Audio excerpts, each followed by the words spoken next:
नमस्कार दोस्तों, स्वागत है आपका टीचर्स वे में। दोस्तों आज आपका जीके एंड जीएस में जो आप यूपी बीएड एंट्रेंस एग्जाम की तैयारी कर रहे हो, क्लास नंबर 10 आप करने वाले हो, क्लास नंबर 10। ठीक है, क्लास नंबर 10 आपका क्या हिस्ट्री चल रहा है। हिस्ट्री में आपका मध्यकालीन भारत हम कर रहे हैं। मध्यकालीन भारत आज कहाँ से कहाँ तक करेंगे। आज दो छोटे छोटे टॉपिक हम कवर कर लेते हैं। एक तो आपका सूफी आंदोलन, भक्ति व सूफी आंदोलन से मैं फिर से बताता हूं भाई, सिलेबस तो बहुत सारा है, कितना आप पढ़ोगे। क्या पॉसिबल हिस्ट्री को पूरा पढ़ाऊं तो इन 4 महीने तब जाके कंप्लीट होगा, लेकिन सिर्फ उतना पढ़ो जितना आपके एग्जाम में आ जाए। भक्ति व सूफी आंदोलन से जो आपके पॉइंट वाइज क्वेश्चन बन सकते हैं उसको वन लाइनर पढ़ा देंगे हम, ज्यादा टाइम आपका नहीं खर्च करेंगे। इसको आप लिख लेना, जितना मैं पढ़ा रहा हूं उतना लिख देना। अगर जो इस टॉपिक से क्वेश्चन आता है तो एक भी क्वेश्चन बाहर नहीं जाएगा, ये मैं लिख के आपको गारंटी देता हूं। ठीक, इसके बाद विजयनगर साम्राज्य से हम यहां से ज्यादा नहीं आता कुछ। ये आता का बीस वंश की स्थापना किसके द्वारा की गई। ठीक, संगम वंश, तुलु वंश, आरवीडू वंश, इससे रिलेटेड महान शासक कौन थे इसके बारे में थोड़ा सा हम पढ़ेंगे। बहमनी राज्य। ठीक है, अब हमारा इंपॉर्टेंट मुगल साम्राज्य हो जाए। ठीक, लेकिन आइए शुरू करते हैं, ज्यादा टाइम वेस्ट नहीं करेंगे यार। थोड़ा सा आप लोगों से बात करना चाहता हूं, आज मूड थोड़ा सा सही नहीं है। अब सही क्यों नहीं है इसके बारे में बात करेंगे। मैंने सोचा था कि उत्तर प्रदेश बीएड प्रवेश परीक्षा की तैयारी बहुत अच्छे तरीके से कराऊंगा और वो चीजें चल भी रहा है, सब कुछ हो भी, लेकिन कहाँ पे दिक्कत आ रही है, कहाँ पे प्रॉब्लम आ रही है। प्रॉब्लम ये रही है आप लोगों का सपोर्ट थोड़ा सा अच्छे तरीके से नहीं मिला। सपोर्ट कैसे यार, एक बच्चा कम से कम दो दो बच्चों को भी जोड़ेगा तो भी जो संख्या है वो बढ़ेगी। तो मैं पहले 5 बोलता था कि 5 बच्चों को जोड़ने की, मैं अब बोल रहा हूं भाई 2 बच्चों को कम से कम तो जोड़ने की कोशिश कर सकते हो चैनल के साथ। टीचर्स वे आपके लिए वो सब कुछ कर रहा है जो बन पाता है। आपके लिए रीजनिंग की क्लासेस चल रही है, आपके लिए जीके जीएस की क्लास इतने अच्छे तरीके से करा रहा हूँ। हिस्ट्री खत्म होगा, ज्योग्राफी भी करेंगे, पॉलिटी भी करेंगे। आपकी हिंदी की क्लास जबरदस्त 18-19 लगभग 70% सिलेबस खत्म हो चुका है। और क्या चाहिए। तो यार थोड़ा सा एफर्ट आप भी लगाओ, हर बच्चा कोशिश करे 2-2 बच्चों के साथ क्लासेस को शेयर करने की। चलिए ठीक है, शुरू करते हैं। टेलीग्राम ग्रुप, व्हाट्सएप ग्रुप जिन लोगों को ज्वाइन नहीं किया, लिंक डिस्क्रिप्शन में जुड़ जाना। ठीक, भक्ति व सूफी आंदोलन। ठीक, भक्ति व सूफी आंदोलन, इसके बारे में पढ़ते हैं। मध्यकाल में सर्वप्रथम दक्षिण के आलवार संतों द्वारा भक्ति आंदोलन की शुरुआत की गई थी। यानी कि क्वेश्चन आएगा भक्ति आंदोलन की शुरुआत कहां से की गई थी, तो ये मध्यकाल में दक्षिण के आलवार संतों के द्वारा, दक्षिण के आलवार संतों के द्वारा ये की गई थी। उत्तर भारत में भक्ति आंदोलन का श्रेय किसको जाता है चलाने का, तो रामानंद। रामानंद, ठीक, रामानंद को जाता। रामानंद सागर बोलते हैं इनको पूरा नाम। अब रामानंद सागर से याद रखिएगा, रामानंद सागर कबीर दास के गुरु थे। रामानंद सागर कबीर दास के गुरु थे। इनका जन्म प्रयागराज को हुआ, प्रयागराज में हुआ था। ठीक, तो मध्यकाल में सर्वप्रथम भक्ति आंदोलन की शुरुआत कहां से हुई थी, आलवार के संतों द्वारा। ये पहला क्वेश्चन बन सकता है। दूसरा, भक्ति आंदोलन चलाने का श्रेय किसको जाता है उत्तर भारत में, तो रामानंद सागर को जाता था। इनका जन्म प्रयागराज में हुआ था।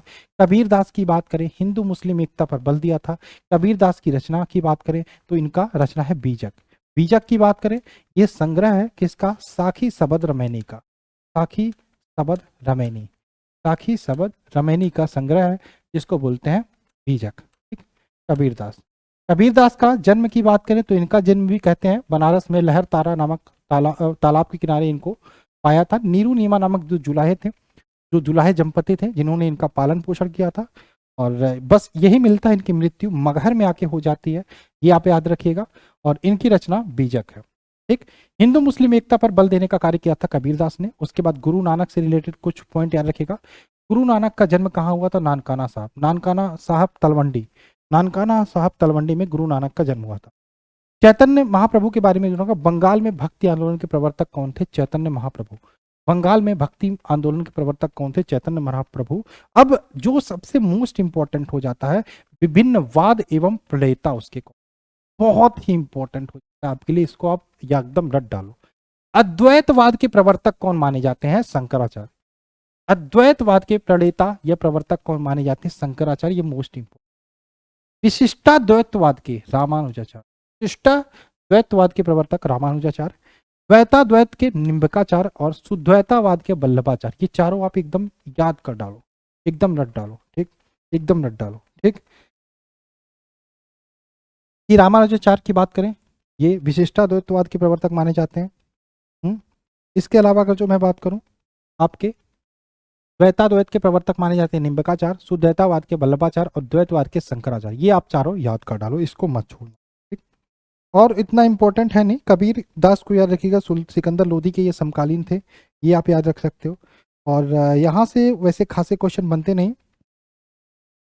एक क्वेश्चन आता है, भक्ति आंदोलन को दक्षिण भारत से उत्तर भारत लाने का श्रेय किसको जाता है?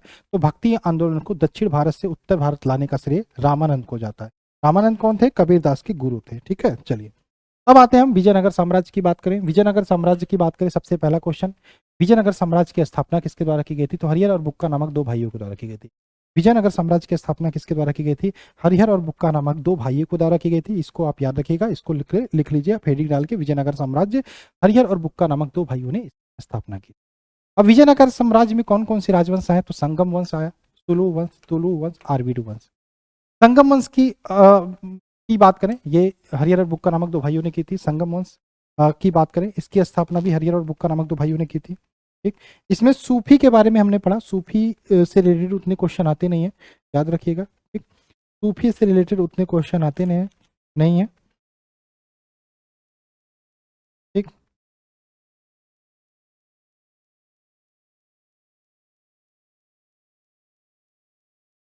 ठीक, चलिए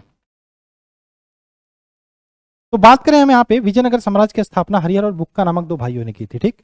अब इसमें राजवंश कौन कौन थे? संगम वंश, तुलु वंश और आरवीडु वंश, ठीक।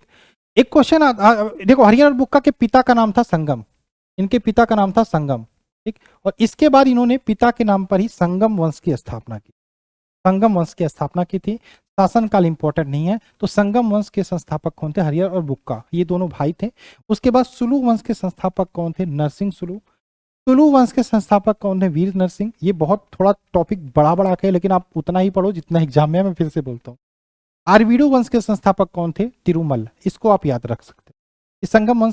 संगम वंश ये हरिहर और बुक्का के पिता थे संगम, इनके नाम पे इन्होंने एक वंश बनाया संगम वंश, ठीक।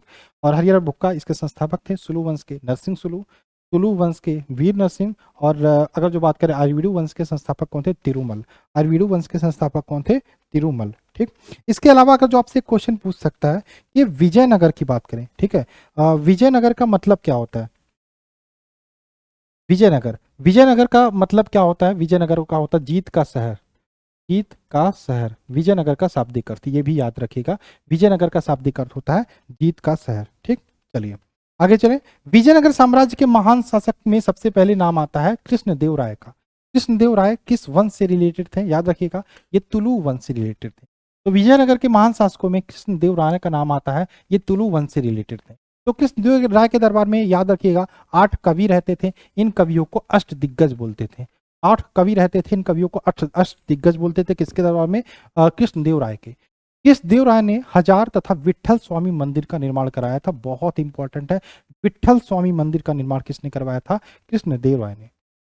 विजयनगर साम्राज्य की बात कर रहे हैं, विजयनगर साम्राज्य की राजधानी, ये मोस्ट इंपॉर्टेंट है, ये आपका विजयनगर साम्राज्य की राजधानी हम्पी थी। क्या थी? हम्पी थी। एक यात्री आया था निकोलो कॉन्टी, ये इटली का यात्री था। ये विजयनगर साम्राज्य की यात्रा पर किसके शासनकाल में आया था? तो देवराय प्रथम। निकोलो द कोंटी जो इटली का यात्री था, ये किसके शासनकाल में भारत आया था? याद रखिएगा, देवराय प्रथम के शासनकाल में विजयनगर साम्राज्य में आया था भारत, निकोलो कॉन्टी, ठीक। इसके बाद बहमनी राज्य की बात करें, मुगम्मद बिन तुगलक के शासनकाल में 1347 में हनगंगू ने बहमनी राज्य की स्थापना की थी। किसने? हनगंगू ने की थी। इसके अलावा बहमनी की राजधानी क्या थी? गुलबर्गा थी। राजभाषा क्या थी? मराठी, राजभाषा मराठी थी। इसने अपने साम्राज्य को 4 प्रांतों दौलताबाद, बरार और बीदर में बांटा था। किसने बांटा था? ये बांटा था हनगंगू ने, ठीक है। चलिए आइए देख लेते हैं यहाँ पे जो 4 प्रांत बांटे गए थे, ठीक, इसके बारे में देख लेते हैं। कुछ राज्य हैं, जैसे बीजापुर की बात करें, बीजापुर के जो बीजापुर राज्य की बात करें, ये किस वंश से रिलेटेड? आदिल शाह, यूसुफ आदिल शाह संस्थापक थे इसके, बीजापुर के यूसुफ आदिल शाह संस्थापक थे। अहमदनगर की बात करें, मालिक अहमद संस्थापक थे। बरार की बात करें, फतेहुल्लाह इमाद शाह संस्थापक थे। गोलकुंडा के संस्थापक कौन थे? कुली कुतुब शाह। बीदर के संस्थापक कौन है? आपके अमीर अली फरीद। ये याद रखिएगा, ठीक है। ये आप लोग उतना पढ़ते नहीं होंगे, आप बौद्ध धर्म हिस्ट्री में आगे ही रह जाते होंगे, इसलिए थोड़ा सा अजीब सा लग रहा होगा, सर क्या ये सब पढ़ा रहे हो, है। ये सब इंपॉर्टेंट है, जो इंपॉर्टेंट है वही मैंने पढ़ा है। वैसे इसको भी पढ़ाने में पूरे, अगर जो मैं सूफी आंदोलन भक्ति आंदोलन पढ़ाने लगूँ तो आपका 1-2 दिन का क्लास है रेगुलर, ठीक है। मैं सब पढ़ाने लगूँ, आपका विजयनगर साम्राज्य भी 1-2 दिन का क्लास है, ठीक है। बस जो भी मैंने पढ़ा है इसको आप पढ़ लीजिए शांति से। अब आइए हम मुगल साम्राज्य में एंटर करते हैं, जहां से मोस्ट इंपॉर्टेंट क्वेश्चन बनते हैं। सबसे पहले मुगल साम्राज्य से क्वेश्चन बनता है कि मुगल साम्राज्य के संस्थापक कौन थे? कौन थे? बाबर। बाबर मुगल वंश के संस्थापक कौन थे? बाबर। कौन था? बाबर था मुगल वंश का संस्थापक, ठीक। बाबर की बात करें, उत्तरवर्ती तुर्क व सुन्नी मुसलमान था। सुन्नी मुसलमान था, उत्तरवर्ती तुर्क था। बाबर से रिलेटेड कुछ इंपॉर्टेंट क्वेश्चन की बात करें, मुगल साम्राज्य के संस्थापक था। बाबर की बात करें, इसका जन्म 1483 में हुआ था। उमर शेख पिता का नाम था। ये फरगाना के शासक थे, उमर शाह। फरगाना के शासक थे उमर शेख, ठीक।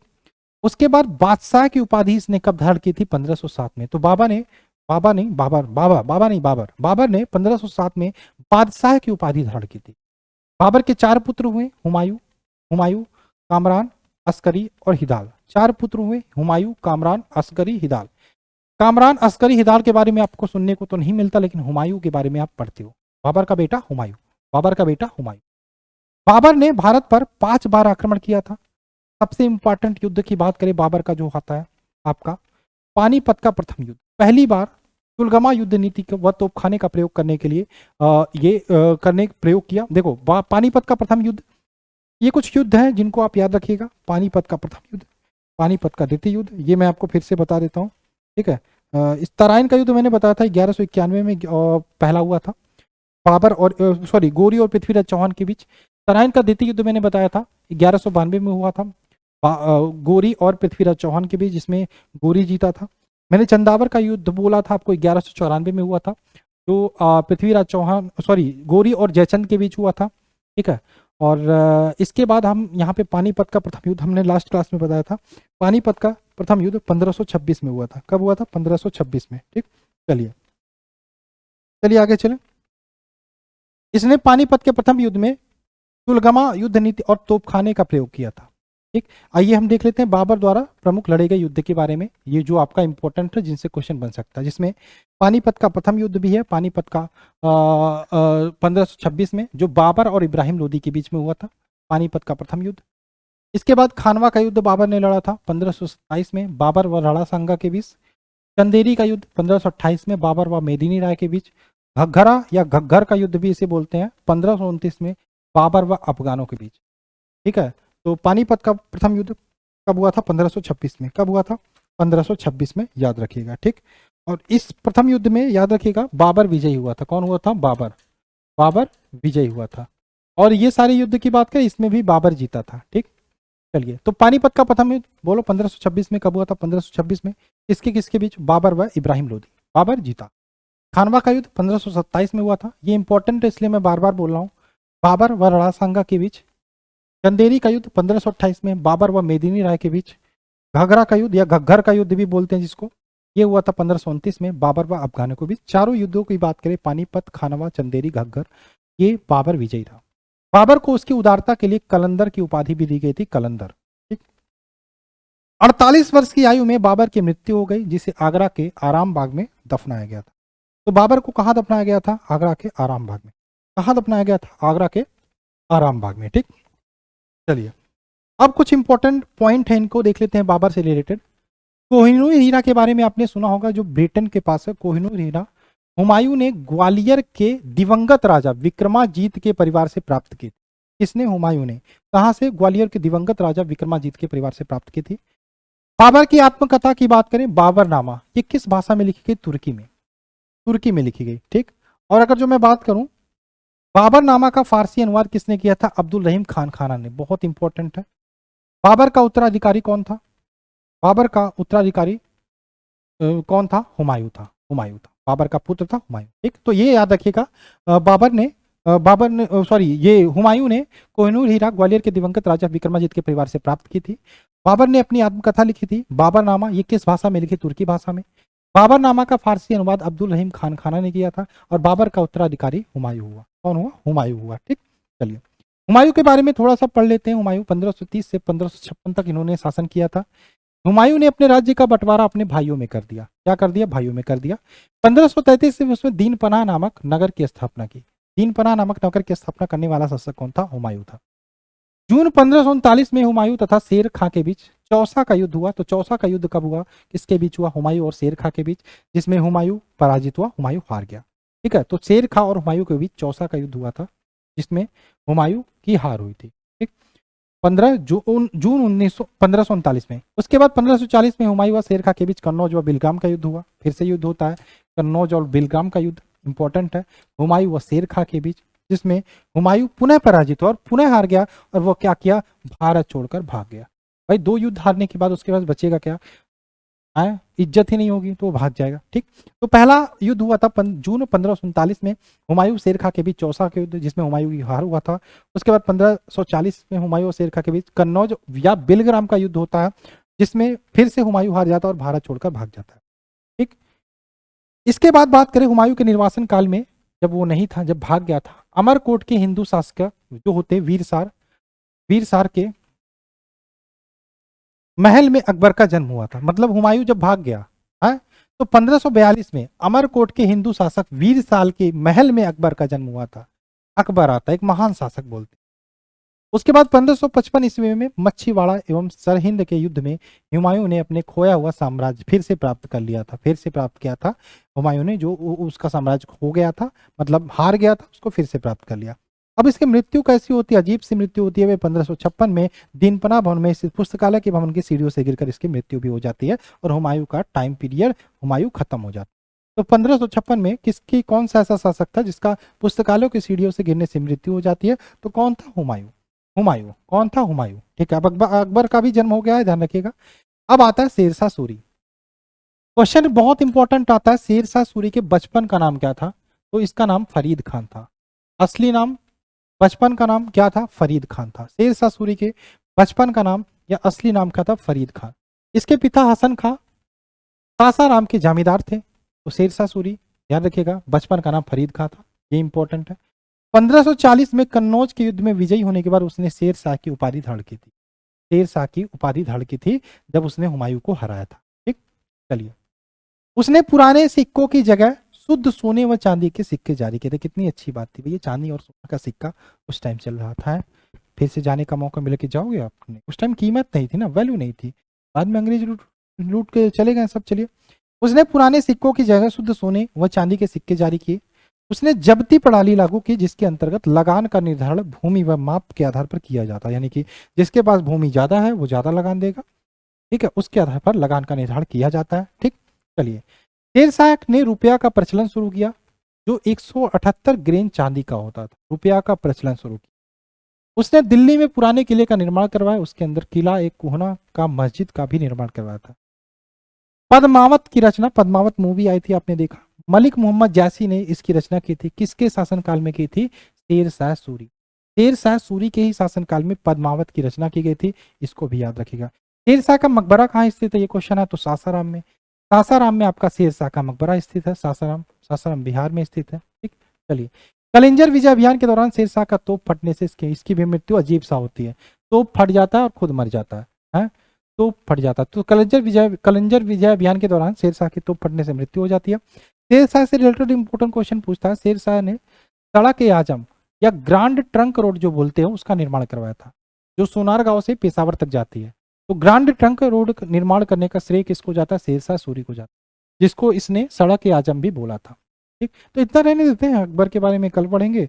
अकबर से रिलेटेड कुछ इंपॉर्टेंट युद्ध है, ठीक है, महत्वपूर्ण कार्य क्या क्या किया था, युद्ध क्या क्या किया था, अकबर के बारे में कल पढ़ के, और अकबर द्वारा उठाया गया धार्मिक और सुधार आंदोलन, ये कल पढ़ लेंगे।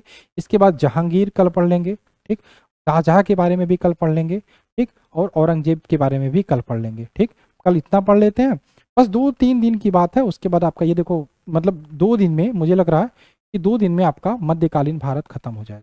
ठीक, 2 दिन में। और इसी वीक हम आपका आधुनिक भारत भी स्टार्ट करेंगे। पढ़ते रहिए, मस्त रहिए, थोड़ा थोड़ा पढ़ते रहिए, लेकिन जो भी पढ़िए सॉलिड पढ़िए, जो भी पढ़ा है उसको याद करते चलिए, लर्न करते चलिए। बुक पे निशान लगा सकते हैं या फिर कॉपी पे नोट्स बना सकते हैं, वीडियो पॉज करके भी नोट्स बना सकते हैं। और वीडियो अच्छा लगे लाइक करना, शेयर करना, और मिलते हैं नेक्स्ट क्लास में। बाय बाय, जय हिंद, जय भारत।